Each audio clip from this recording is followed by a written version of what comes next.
Nah, oke teman-teman, sebelumnya sorry banget ya kalau misalkan banyak bocor suaranya karena sini banyak binatang peliharaan. Tapi semoga apa yang gue sampein dan apa yang gue omongin itu masih tetap jelas ya kedengeran ke teman-teman. Kalau mengerjakan suatu project itu bisa lebih teliti dan bisa lebih rapi lagi. Karena itu menyangkut kepuasan customer ya. Kalau teman-teman punya usaha pengecatan, itu kalau bisa ngerjain jangan buru-buru, yang penting cepet kelar, uang cepet cair, itu jangan banget. Ini ada dempul yang masih berlubang di sini, masih popping. Ini. Oke bro, jadi untuk konten kali ini gue sama sekali tidak bermaksud untuk merendahkan atau menjelek-jelekan hasil repaint dari bengkel lain. Tapi setidaknya konten kali ini bisa menjadi tolak ukur kita dan acuan kita supaya bisa lebih rapi lagi untuk mengerjakan suatu project. Karena itu menyangkut kepuasan customer. Dan itu pun yang akan menentukan bengkel kita rame atau tidaknya di masa yang akan datang. Oke, think smart. Brother Pain, gokil.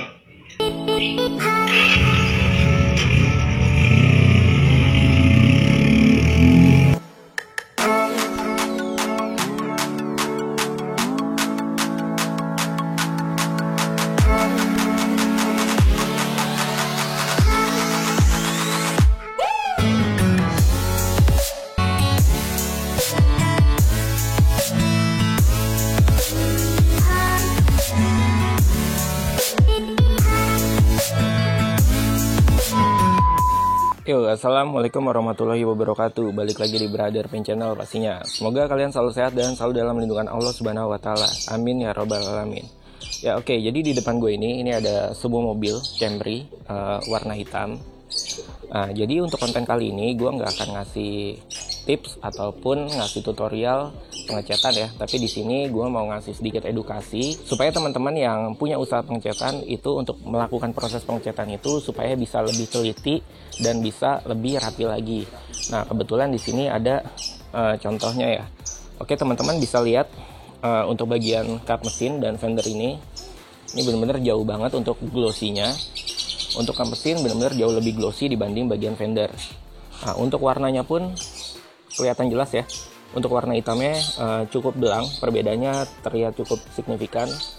Kalau untuk bagian kap mesin hitamnya cenderung lebih ke coklat, tapi kalau untuk bagian fender ini hitamnya lebih ke hitam pekat. Nah, kita bisa lihat juga di bagian list, ini sama juga kayak kap mesin. Ini catnya masih original, ini udah pernah disiram nih. Nah ini parahnya lagi, di sini teman-teman bisa lihat ya.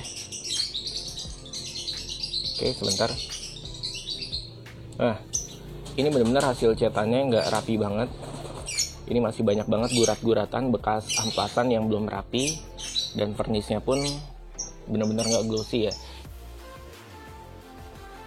Nah oke bro, jadi idealnya setelah melakukan proses pendempulan, untuk amplas yang digunakan pertama kali itu adalah amplas 120. Nah tapi amplas 120 itu kita bisa koreksi lagi. Apabila kondisi panel yang kita dempul cukup halus, nggak terlalu kasar, itu amplas 120, nomor 120 itu nggak perlu digunakan.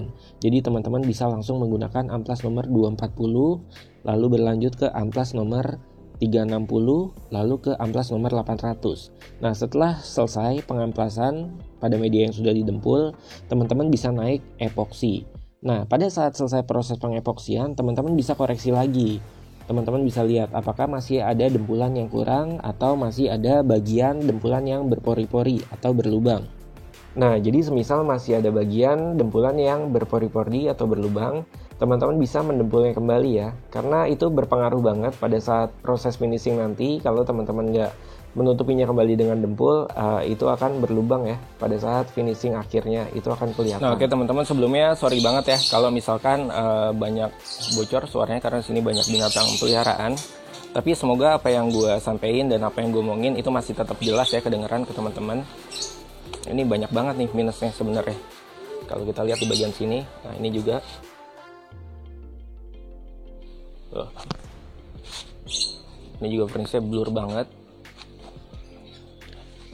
Nah, karena gini teman-teman, kenapa di sini gua ngasih edukasi, ngasih penjelasan ke teman-teman.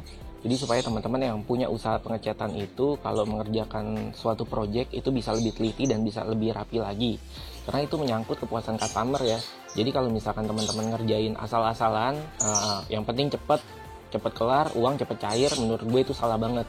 Karena nantinya customer nggak akan balik lagi. Karena kalau misalkan teman-teman pengerjaannya itu rapi, itu pastinya customer juga akan puas.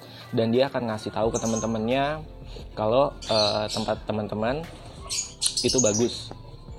Proses pengerjaannya rapi. Kayak gini. Dan sekarang kita muter ke bagian sisi kanannya ya. Oke, kalau dari gue sisi kiri, tapi kalau dari sini sisi kanan ya. Nah, ini beda banget kan? Ini bener-bener wet look banget, basah banget. Nah, ini catnya masih original nih. Ya oke, jadi ini masih proses pembersihan ya. Ini proses koreksi lagi, kita cek lagi bagian mana yang belum bersih. Di bagian kaca masih ada sedikit jamur yang harus dibersihin.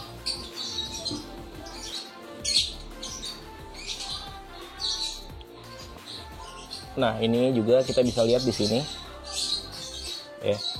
Ini ada dempul yang masih berlubang di sini, masih popping. Ini lupa didempul ulang.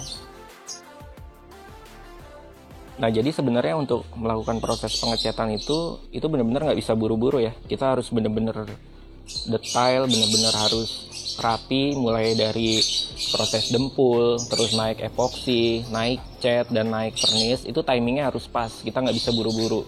Nah, jadi ketika habis proses dempul, itu dempulnya sebelum kita amplas, kita pastikan dulu itu dempul udah benar-benar kering, baru bisa kita amplas. Karena kalau misalkan posisi dempul belum kering, kita amplas, yang pertama itu agak sulit diamplasnya, dan itu nanti berpengaruh juga tuh. Pada saat proses pengepoksian, naik cat dan naik vernis itu berpengaruh. Nantinya akan terjadi pergerakan. Jadi namanya dempul itu kan dari pasta gitu ya. Bisa dibilang dari cair ke padat itu ada proses pengerasan. Pastinya nanti kalau misalkan dempulnya belum kering, epoksinya belum kering, ntar pada saat udah jadi, main di cat aja gitu, nanti akan keriput karena ketarik. Nah, jadi idealnya dari mulai proses pendempulan, lanjut ke epoksi, naik cat dan vernis, itu waktunya harus pas. Jadi kita pastiin dempulnya itu udah kering. Setelah itu di epoksi, epoksinya pun udah kering maksimal. Setelah itu kita amplas, baru naik cat dan naik vernis. Itu pun harus diperhatikan lagi ya. Sebelum kita naik epoksi, setelah didempul itu kan kita amplas dulu.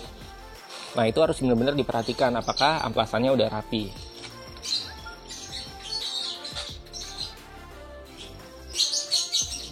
Parah banget nih bagian sini. Oke teman-teman, sekali lagi di sini gue tekankan, di sini gue benar-benar sama sekali nggak maksud menggurui ya, karena emang ngecat itu nggak gampang, ngecat itu benar-benar susah, kita harus teliti. Kenapa di sini gue ngasih edukasi? Karena supaya teman-teman bisa ngerti dan bisa paham. Kalau teman-teman punya usaha pengecatan, itu kalau bisa ngerjain jangan buru-buru, yang penting cepat kelar, uang cepat cair, itu jangan banget. Karena nantinya untuk jangka panjangnya, oke pada saat ini bengkel teman-teman rame gitu kan. Nanti untuk jangka panjangnya kalau kita ngerjainnya asal-asalan, itu bisa mati usaha kita. Karena hasilnya nggak bisa memuaskan customer. Oke, mungkin segini aja video dari gue. Sebelumnya kalau ada kurang-kurang, gue mohon maaf. Kalau ada salah mohon dikoreksi. Sekali lagi di sini gue tidak bermaksud sama sekali untuk menggurui. Oke, sukses terus ya buat teman-teman. Assalamualaikum warahmatullahi wabarakatuh.